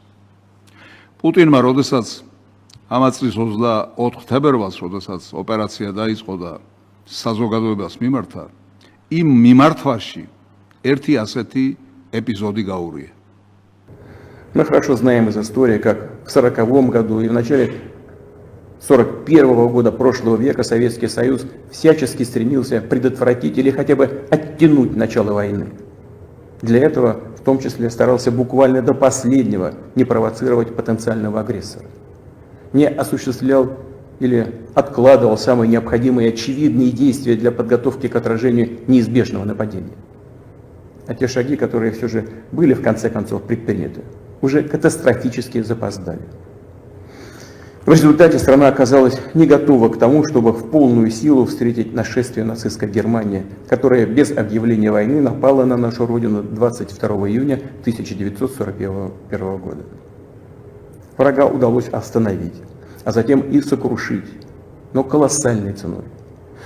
Попытка ублажить агрессора в преддверии Великой Отечественной войны оказалась ошибкой, которая дорого стоила нашему народу. В первые же месяцы боевых действий мы потеряли огромные стратегически важные территории и миллионы людей. Второй раз мы такой ошибки не допустим. Не имеем права. Сталинს ჰქონდა ოკეანე ბრწყინვალე გამარჯვებებისა და თუ სადმე წვეთები შეცდომებისა ერია, ეს რატომ იყო გამოსარჩევი და წინა პლანზე წამოსაწევი? მე ვფიქრობ, რომ პუტინი ამ შემთხვევაში კვლავ იმ ინერციით მოქმედებს, რასაც დასავლეთის წინაშე გარკვეული რევერანსები ქვია. სტალინის ლანძღვა, სტალინის ქირდვა, სტალინის დამცირება, სტალინის დამნაშავედ გამოყვანა, ეს არის დასავლური პროგრამა. და როდესაც დასავლეთთან დაპირისპირებული პრეზიდენტი ამას იმეორებს და თავის უმნიშვნელოვანეს გამოსვლაში, მიმართვაში საკუთარი ხალხისადმი ამას დატვირთვას აძლევს, მე ვფიქრობ, რომ ეს შეცდომა წესით მას არ უნდა დაეშვა. მაგრამ ეს არის გაგრძელება იმ ჯაჭვისა, რომელიც პუტინს მოჰყვება. მთელი ამ 22 წლის განმავლობაში ის ბოდიშ ვიხდი ამ გამოთქმისათვის, მაგრამ ყოველთვის რაღაცნაირად ცდილობს კოჭი გაუგოროს დასავლეთს. აი ერთ-ერთი კონკრეტული ფაქტი.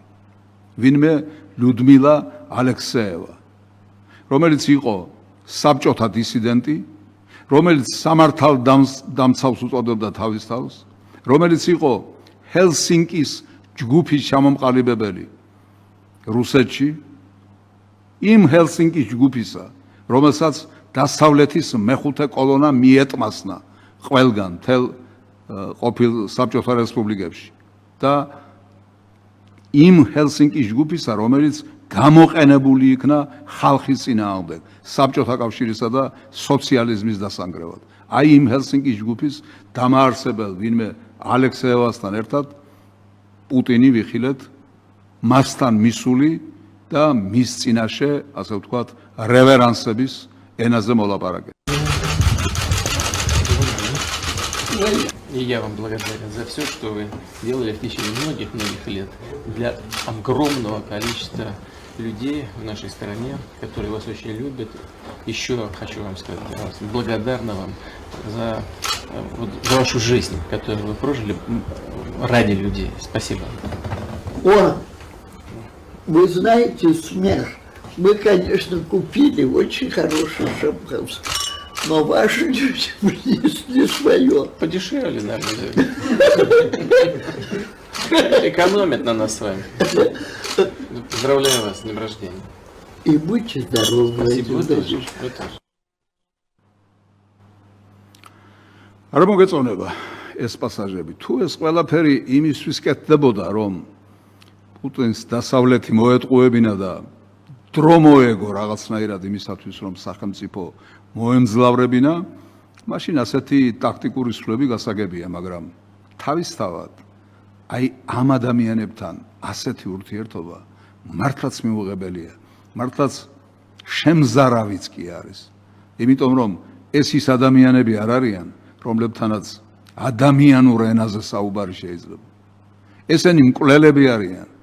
ესენი ის ადამიანები არიან, რომლებმაც საბჭოთა ადამიანებს მოუტანეს უზარმაზარი რაოდენობის სისხლი და წრემლი, რომლებმაც ყოველ მხრივ უზრუნველყოფილი საბჭოთა ადამიანები დატოვეს უიმედოდ, დატოვეს უპერსპექტივოდ, დატოვეს უექიმოდ, უწამლოდ, განათლების გარეშე, საარსებო მინიმუმის გარეშე.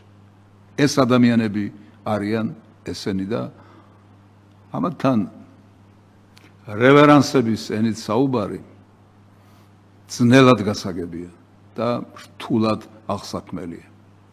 აი კიდევ ერთი ეპიზოდი. მწერალი სოლჟენიცინი, ნობელის პრემიის ლაურეატი. მაგრამ ვიცით ვინც არის სოლჟენიცინი? სოლჟენიცინს პუტინის დროს ძეგლი დაუდგეს.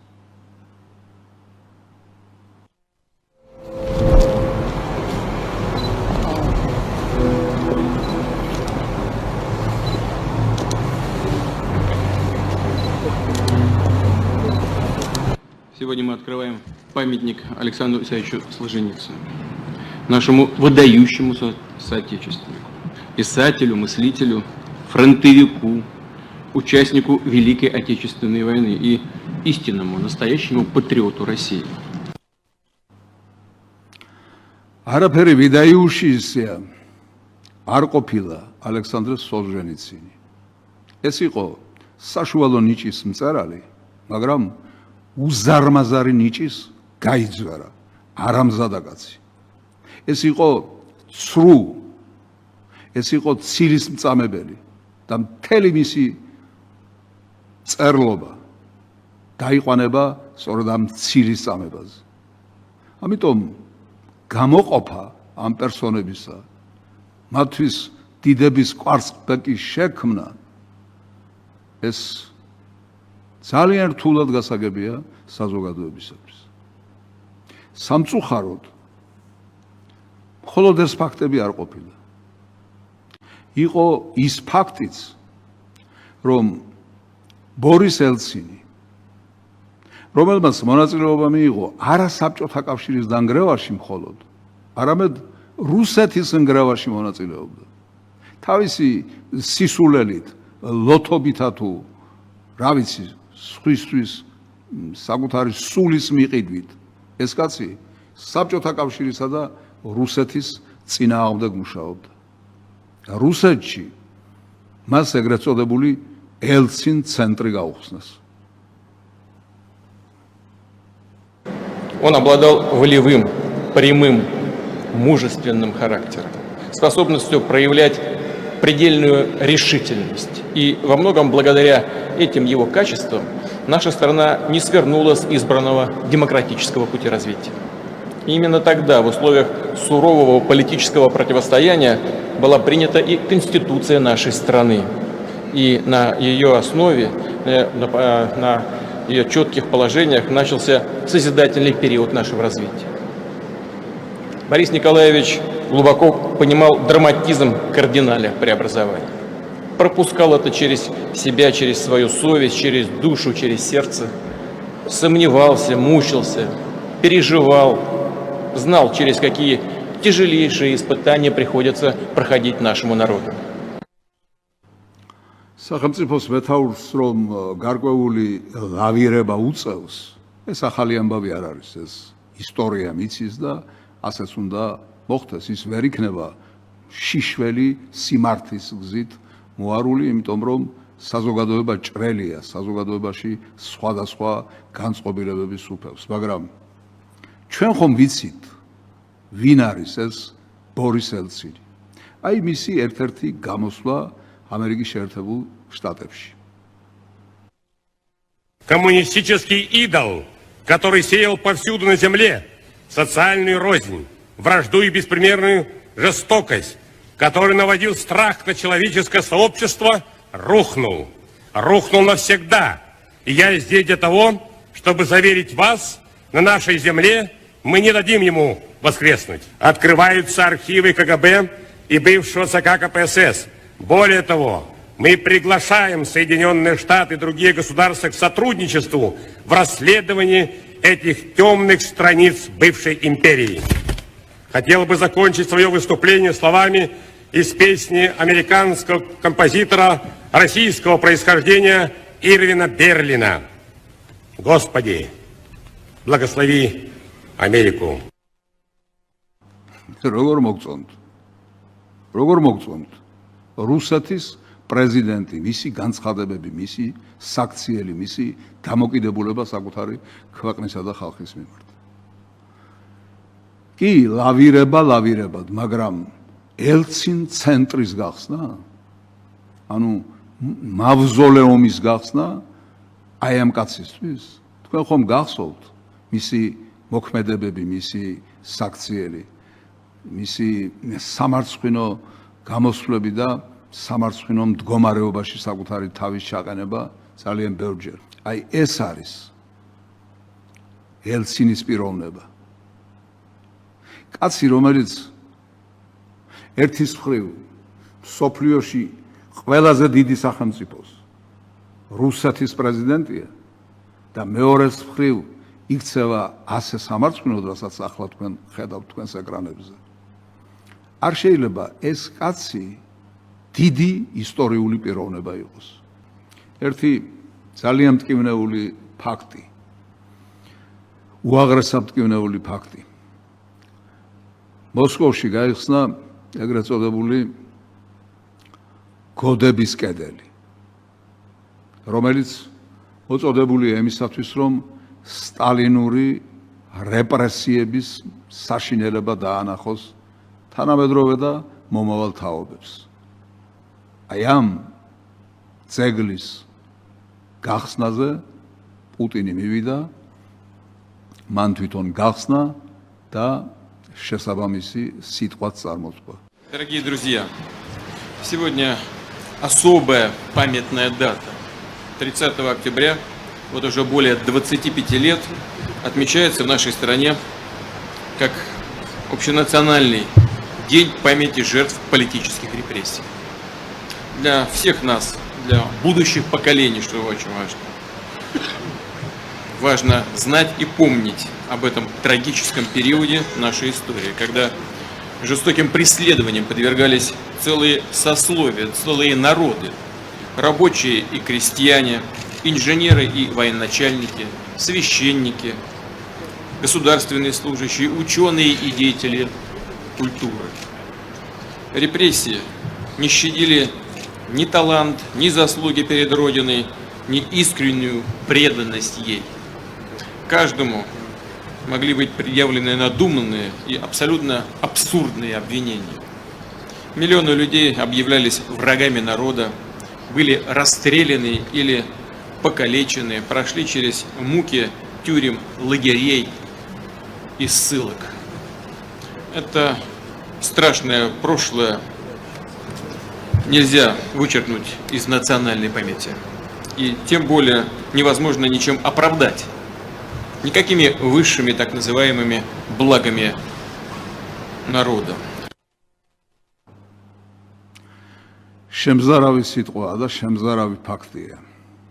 პუტინმა არ შეიძლება არ იცოდეს, რომ ეს ყველაფერი, ეს ბრალდება, რაც მისი პირიდან გაჟღერდა ამ დღეს, არ არის მართალი. ჯერ ერთი მილიონები არ ყოფილა, მაგრამ დავანებოთ ამას თავი. ათასები თუ ისინი უდანაშაულოდ იხვრიტებიან, რაც ცოტაა, რა განსხვავებაა ათასებია თუ მილიონებია, მაგრამ ფაქტობრივი უზუსტობაც არის აქ დაშვებული, გაბერილია ასე ვთქვათ ეს მხარე. მაგრამ მეორე მთავარი და არსებითი ის არის, რომ ვლადიმერ პუტინს ომი ჯერ არ დაუმთავრებია. ომს ის ახლა იწყებს. შეძლებს ის თეთრი ხელთათმნებით ამ ომში გამარჯვებას თუ არა, ამას მომავალი გვიჩვენებს. მაგრამ როდესაც სავსეა ქვეყანა მტრის მეხუთე კოლონით, აგენტურით, დივერსანტებით, საბოტაჟნიკებით და 1000 ჯურის მამაძაღლებით, რომლებიც ყველაფერს კადრულობენ იმისათვის, რომ ქვეყანამ დაიჩოქოს, სახელმწიფო წაიქცეს და ხალხი გაუბედურდეს. ასეთ დროს პასუხი არ უნდა გაეცეს ამ ხალხს. დღევანდელ რუსეთში რამდენი ტერორისტი დარბის? არა 1 და 10, არა 100 და 1000, არამედ გაცილებით მეტი. მათ თუ პასუხი არ მოეთხოვათ, მაშინ მე ძალიან გამიჭირდება დაჯერება იმისა, რომ ამ ომში რუსეთი გაიმარჯვებს. სახელმწიფოს მართვა ადვილის საქმე რომ არ არის. ეს ვინ უნდა იცოდეს თუ არა რუსეთის პრეზიდენტმა. მაგრამ აი ამ რევერანსების ენით ლაპარაკი. ლაპარაკი იმ იდეოლოგიის მიმართულებით და შესაბამისად, რომელიც დასავლეთმა მოგახვია თავს სტალინის გარდაცვალების პერიოდიდან.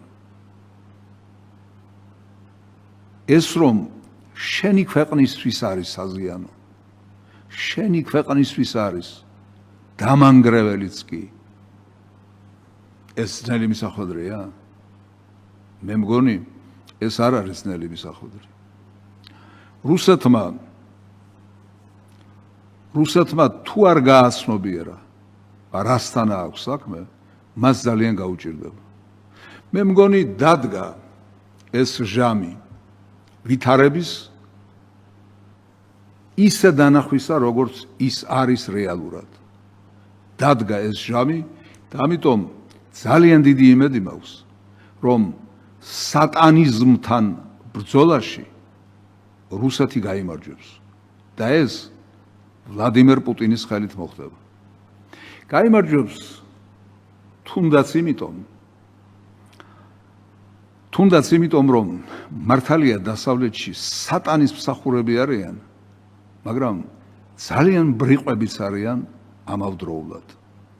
გადახედეთ დასავლეთის ლიდერების ქცევას, მათ ყოფას, მათ საუბარს, მათ დამოკიდებულებას ერთმანეთთან. და თქვენ მიხვდებით, რომ ეს ის ხალხი არ არის, ვისაც სახელმწიფოების მართვა უნდა დაეკისროთ და მით უმეტეს მსოფლიოს ბედის გადაწყვეტა უნდა დაეკისროთ. ეს სამარცხვინო ხალხია. ეს ამორალური, უზნეო და გახრწნილი ხალხია. ეს ის ადამიანები არიან, რომლებსაც სურთ, რომ დედამიწაზე ადამიანმა ადამიანის სახე დაკარგოს. ადამიანმა ყველაფერი ადამიანური დაკარგოს. ადამიანი მორალისგან, ზნეობისგან, სინდისისგან განიძარცვოს თავიდან ბოლომდე. აი ეს ადამიანები არიან ისინი, ვინც დღეს რუსეთს და პუტინს უდგანან კრიჭაში. და მე იმედი მაქვს, რომ ამ ადამიანებთან ბრძოლა მას არ უნდა გაუჭირდეს. ამ სისტემებთან ბრძოლა, რომელიც მას უპირისპირდება, მას არ უნდა გაუჭირდეს, მაგრამ ამისთვის აუცილებელი იქნება ის, რომ ყველაფერს თავისი სახელი დააერქვას. სხვაგვარად ძნელი იქნება, სხვაგვარად რთული იქნება. თუ მიზანი ნათლად არ იქნება დასახული, თუ მიზანი ნათლად არ იქნება გამოკვეთილი, ვის ვებრძვით, ვის უპირისპირდებით, რას ვებრძვით და რას უპირისპირდებით, მაშინ, რა თქმა უნდა, ძნელი იქნება.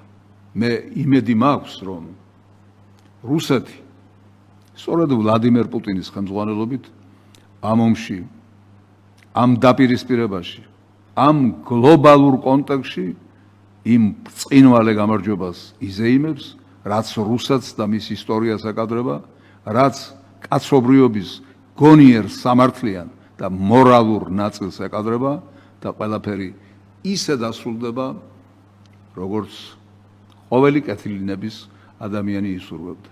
აი, აქ შემეძლო ეს გადაცემა დამესრულებია, მაგრამ მაინც უნდა ვთქვა ერთი რამ, რასაც მინაწერის ფორმით გავაკეთებ.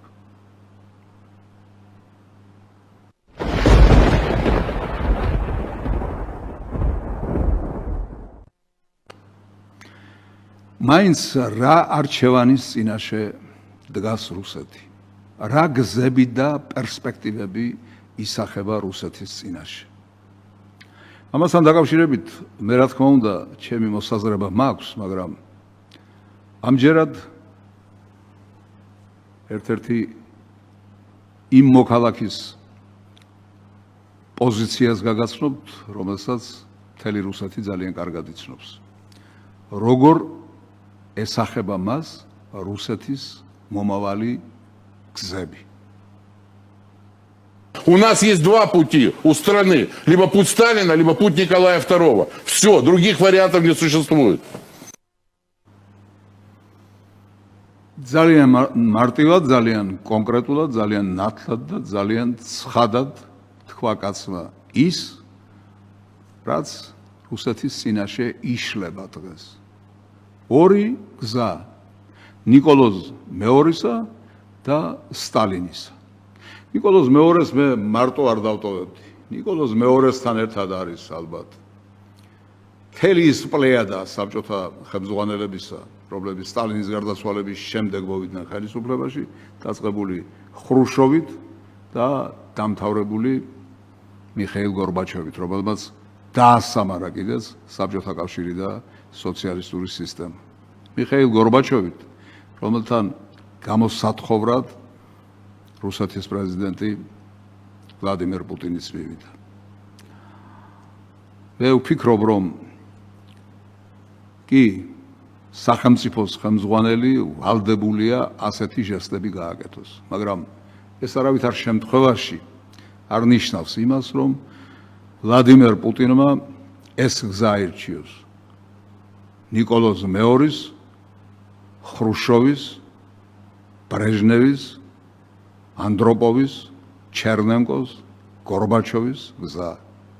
არა, არსებობს ერთი გზა, რომელსაც ქვია გამარჯვების გზა, სიმტკიცის გზა, თუ გნებავთ ფოლადის გზა. დიახ, ვლადიმერის ძევ. თქვენ ისეთ ძალას უპირისპირდებით, უпростоრად ისეთი ძალა გიპირისპირდებათ და მოსპობას გიპირებთ, რომ თქვენ აუცილებლად ფოლადად უნდა იქცეთ. თუ გნებავთ სტალინად უნდა იქცეთ. თქვენ ახალი დროის სტალინი უნდა გახდეთ. ყველა სხვა შემთხვევაში მარცხი გარდაუვალია. მხოლოდ სტალინის გზაზე შემდგარი ვლადიმერ პუტინი გადაარჩენს რუსეთსაც და მსოფლიოს კეთილი ნების ადამიანებსაც.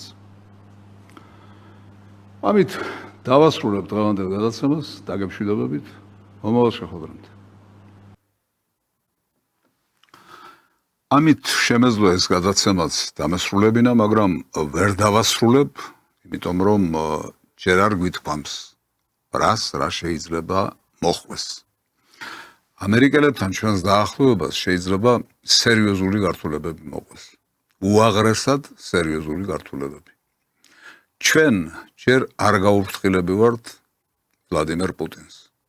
მაგრამ მან გააფრთხილა სომხები, იმიტომ რომ სომხეთშიც იცით როგორი ვითარებაა.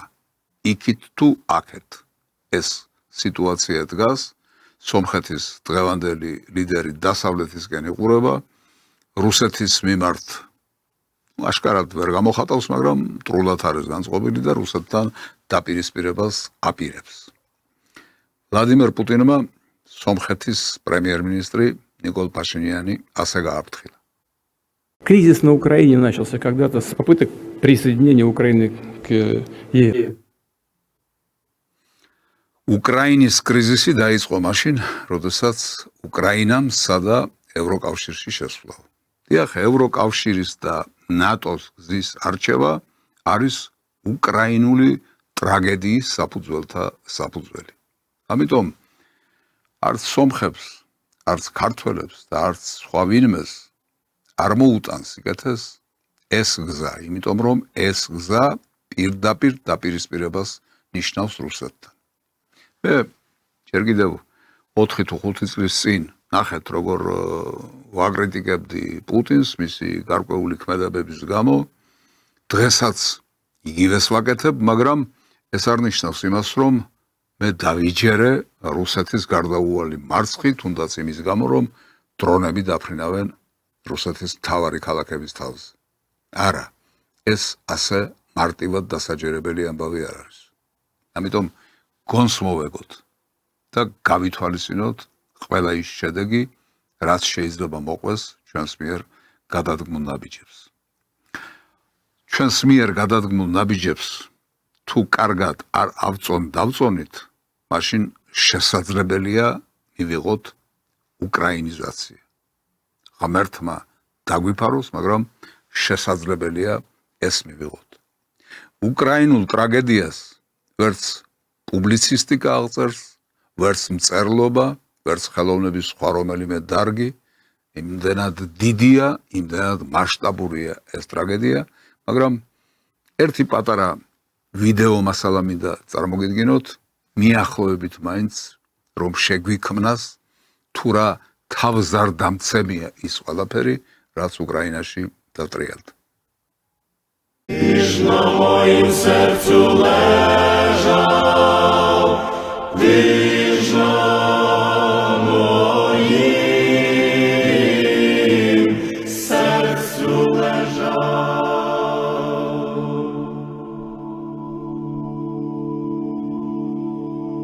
Ей, плине качал по тисині, плине качал по тисині.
აი, რას ნიშნავს უკრაინიზაცია? სისხლს, ცრემლს, მოთქმას, გოდებას და საფლავებს, საფლავთა მკვდრულ სიჩუმეს. არ გვინდა მოთქმა გოდება, არ გვინდა სისხლი და ცრემლი. გვინდა მშვიდობა, გვინდა მშვიდობიანი ცხოვრება, გვინდა მშვიდობიანი პერსპექტივა. ეს არის უალტერნატივო გზა.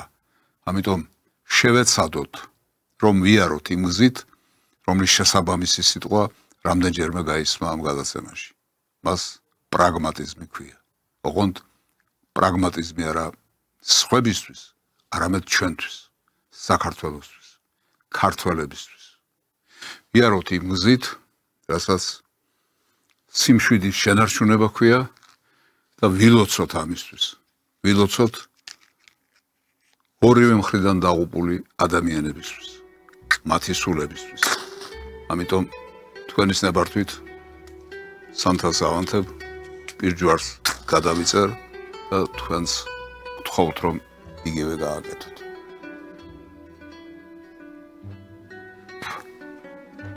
ღმერთი ფარავდეს საქართველოს. ღმერთი იყოს ჩვენი მეგზური და ღმერთი გზით ველოს ყოველთვის. აი ეს, რაც შემიძლია ამ გადაცემის დასასრულს თქვა. და ბოლოს ტრადიციული ფინალი. იმედი მაქვს, რომ მომავალ პარასკევს დათქმულ დროს საღამოს 7 საათზე ისევ შევხვდებით ერთმანეთს გადაცემაში სპეციალური გამოშვებით. ნახვამდის.